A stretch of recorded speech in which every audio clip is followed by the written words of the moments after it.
Olá, meu nome é Davi e neste vídeo contarei a você a minha história.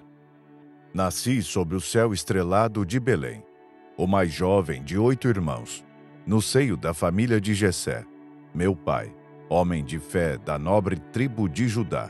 Cresci entre as colinas suaves e os vales verdes, onde a vida fluía tranquila, mas cheia de responsabilidades cotidianas. Desde tenra idade, fui encarregado de cuidar das ovelhas da família, um papel que muitos poderiam considerar menor, mas que carregava lições profundas de responsabilidade, coragem e uma conexão íntima com a criação divina. Ali, no silêncio das pastagens e sob a vigilância atenta do céu, minha alma encontrava-se em canções e orações, tocando melodias com minha harpa que falavam de um amor profundo e reverente pelo Criador. Esses momentos de solitude não eram apenas um refúgio da vida pastoral, mas também uma forja para o meu espírito, preparando-me para os desígnios que ainda estavam ocultos nos dias futuros. A simplicidade da minha vida, entrelaçada com o som da harpa e o cuidado com as ovelhas, era o prelúdio de uma saga que se desdobraria muito além dos campos de Belém, ecoando através das eras como um testemunho da mão providencial que guia o destino dos homens. A visita de Samuel a Belém foi um evento que rompeu a monotonia da vida campestre, trazendo a promessa de mudança e destino. Meus irmãos, cada um mais imponente e experiente que o outro, perfilaram-se diante do profeta, orgulhosos e esperançosos. Eles possuíam a estatura e a aparência que a sociedade valoriza, mas o Senhor buscava algo mais profundo, algo que residia no coração. Quando fui chamado, após todos os meus irmãos terem sido considerados e descartados pelo olhar divino de Samuel, eu estava coberto pela poeira do campo, com as marcas do trabalho diário e a simplicidade de quem não esperava tal honra. A unção não foi um mero ato cerimonial, foi uma transfiguração, um sinal visível de uma escolha invisível, marcando-me não só com óleo, mas com o fardo e a glória de uma futura liderança. Essa escolha divina, que recaiu sobre os ombros de um jovem pastor, foi um sussurro poderoso contra as expectativas humanas, um lembrete de que a verdadeira grandeza é frequentemente encontrada longe dos holofotes da reputação e do poder. Naquele momento, entre os meus, que me conheciam apenas como o caçula, o pastor de ovelhas, senti o peso da missão que me era confiada. Uma missão que desafiaria reis e traria novos rumos para o povo de Israel. Após a unção de Samuel, os ventos do destino começaram a soprar em direções que jamais poderia imaginar. De pastor a músico na corte do rei Saul, minha vida tomou um rumo inesperado, transportando-me para o centro dos eventos que moldariam o futuro de Israel.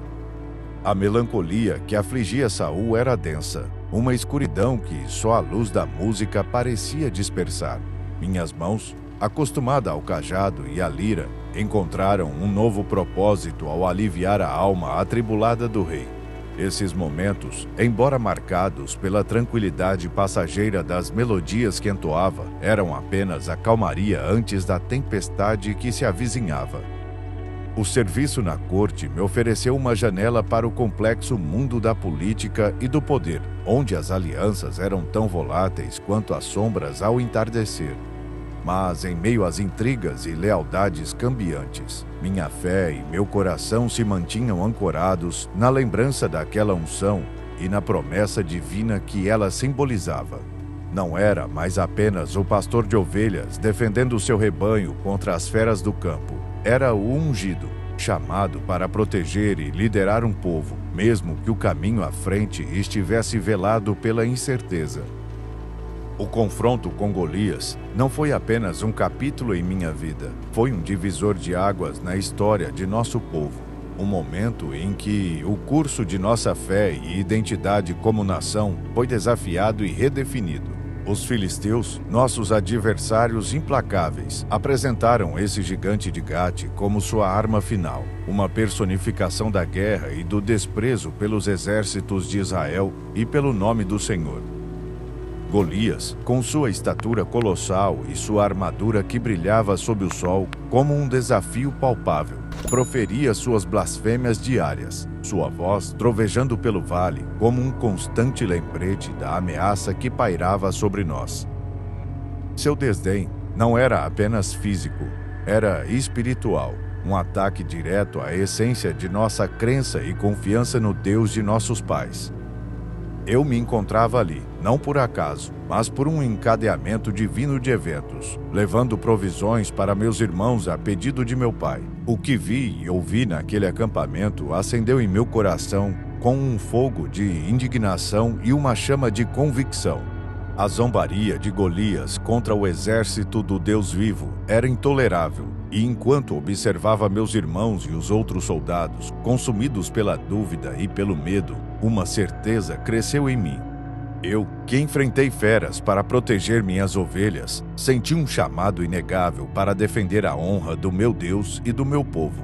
Apresentar-me a Saul foi um passo guiado por essa convicção. O rei me observou, seu olhar misturando incredulidade e desespero, talvez enxergando em mim a última faísca de esperança ou simplesmente o delírio de um jovem.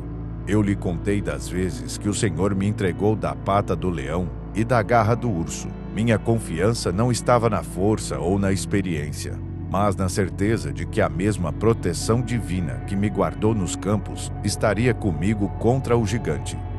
Saul tentou me preparar à sua maneira, oferecendo a sua armadura, uma casca de metal que me sufocava mais do que me protegia. Era um gesto bem intencionado, mas minha batalha não seria vencida com o peso do ferro ou a segurança do bronze. Eu escolhi o que conhecia, minha funda e 5 pedras lisas, coletadas com cuidado de um riacho. Essas armas simples, desdenhadas aos olhos de muitos, eram os instrumentos de minha fé. Diante de Golias, senti uma paz que transcendia a lógica humana. As zombarias do gigante, suas palavras ameaçadoras, pareciam perder-se no vasto espaço entre nós, dissipadas pela força da minha certeza. Eu não estava ali como Davi, o filho de Jessé, mas como representante do Deus de Israel. Minhas palavras para Golias foram, além de um desafio, uma declaração de fé. O verdadeiro combate não era entre 2 guerreiros, mas entre a arrogância humana e o poder divino.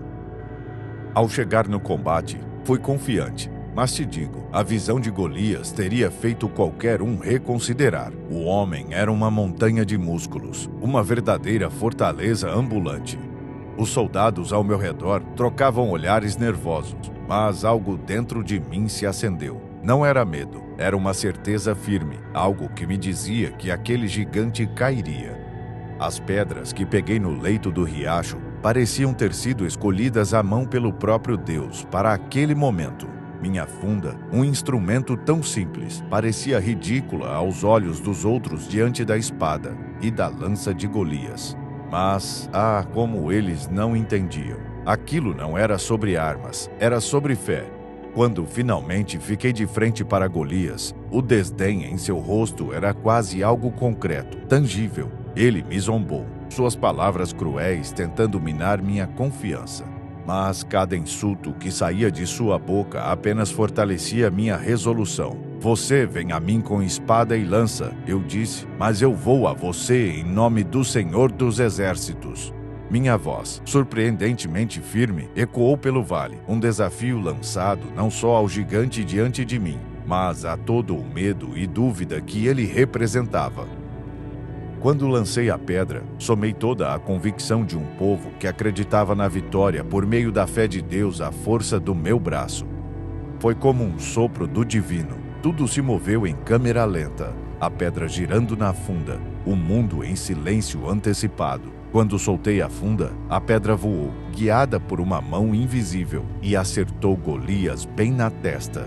O gigante vacilou, seus olhos arregalados em descrença, antes de tombar com um estrondo que parecia sacudir a própria terra.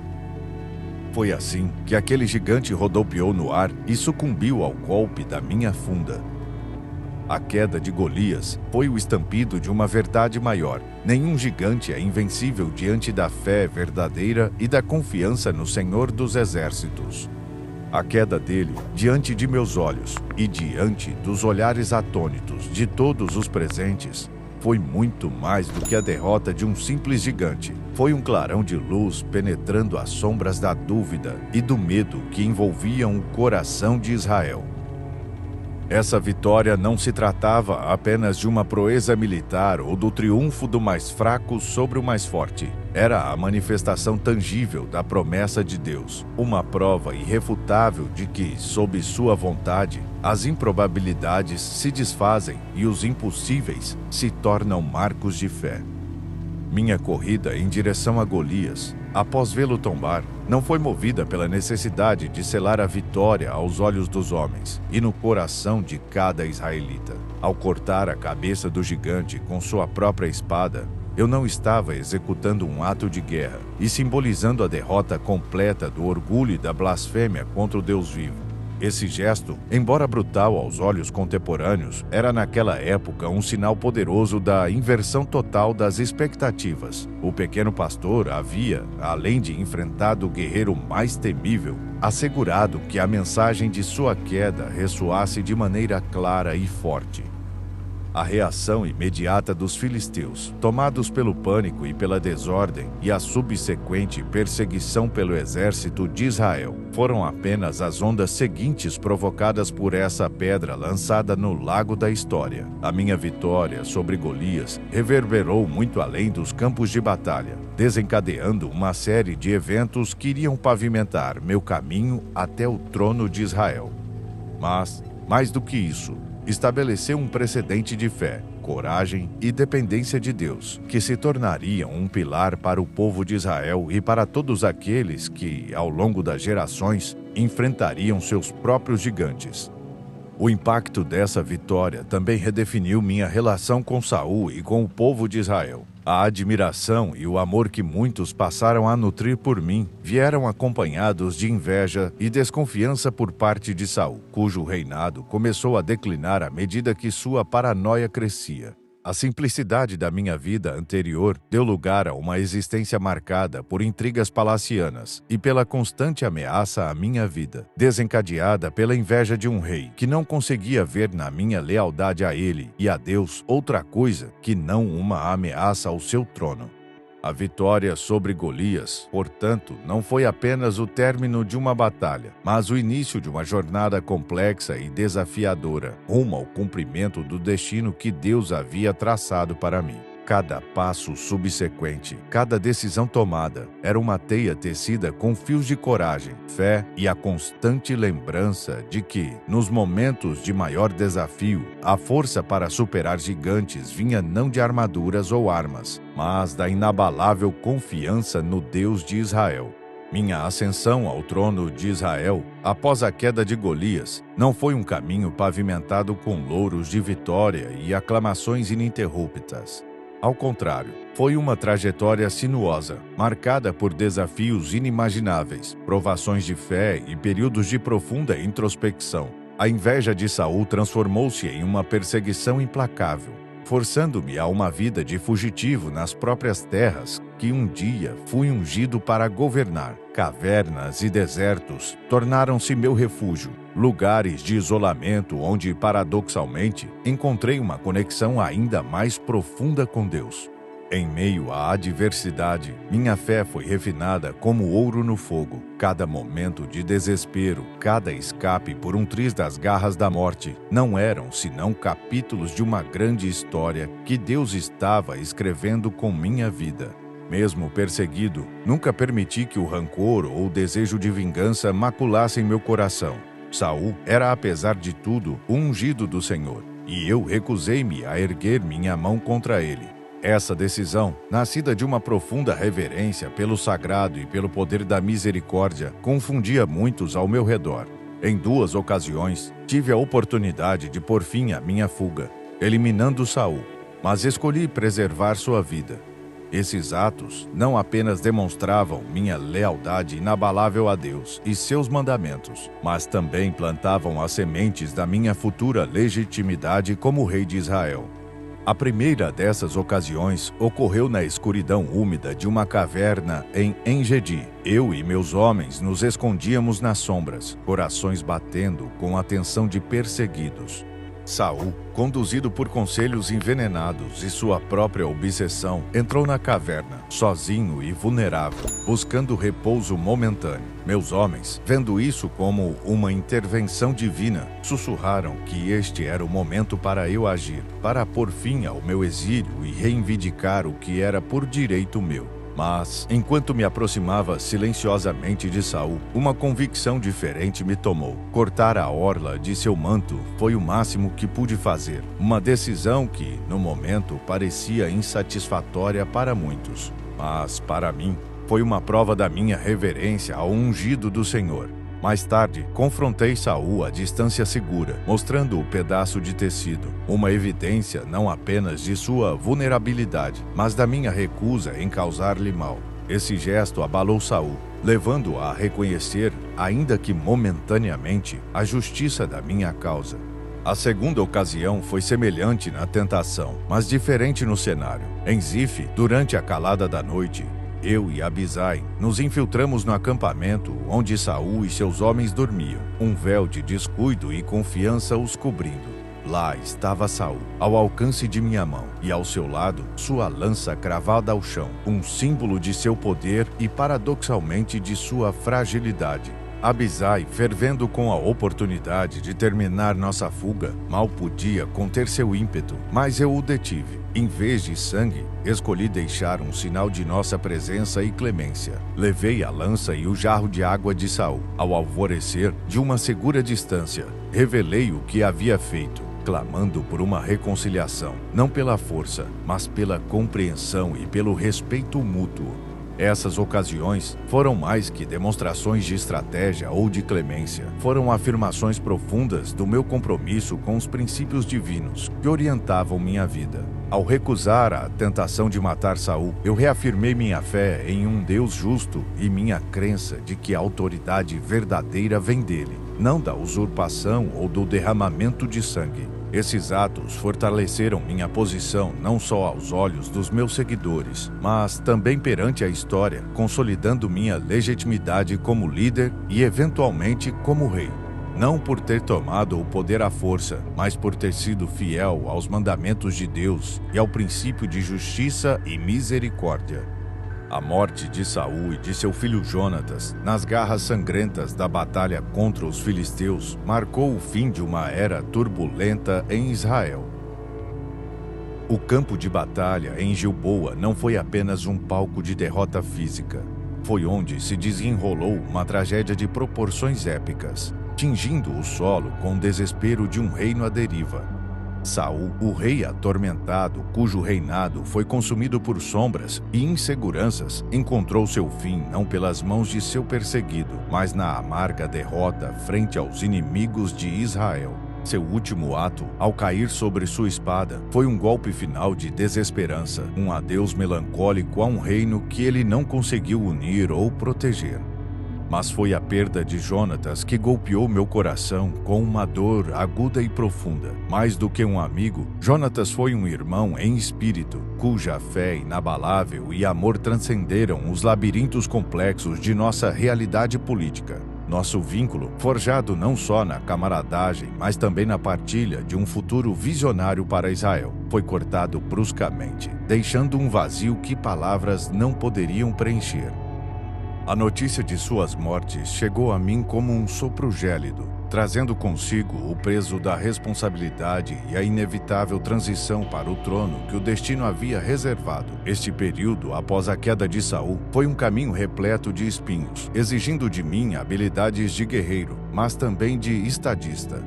A unificação das tribos sob minha bandeira foi uma obra digna de Hércules, entrelaçada com desafios que testaram cada fibra do meu ser. As negociações com as lideranças tribais foram um delicado jogo de xadrez, onde cada palavra, cada gesto tinha o potencial de aliar ou separar.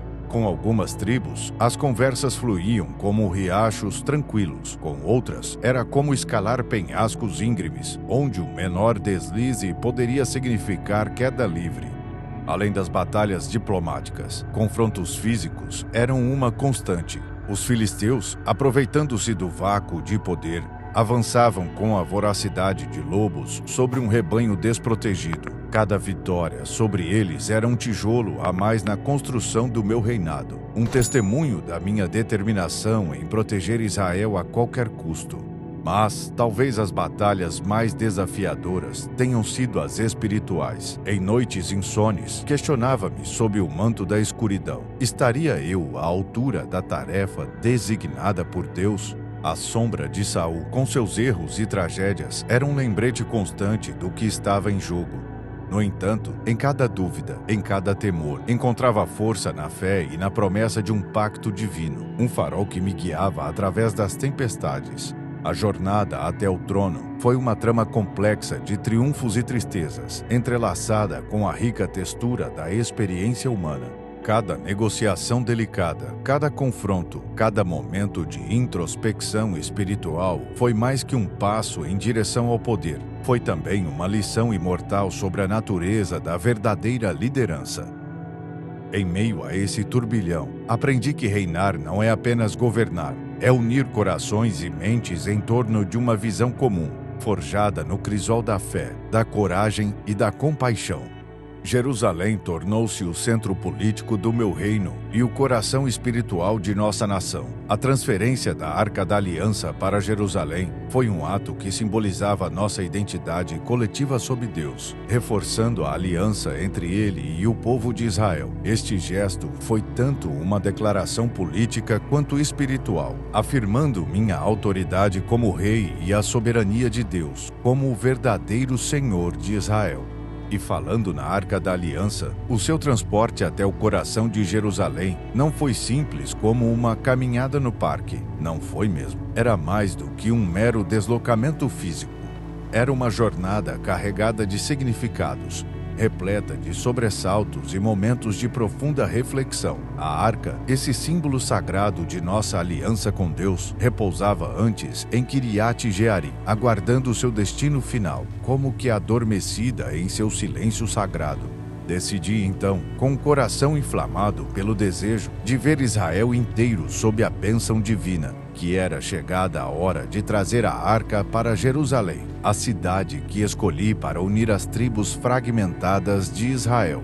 Não era uma questão de mera logística, era uma declaração, um gesto potente que proclamava Jerusalém como o centro espiritual de nosso povo.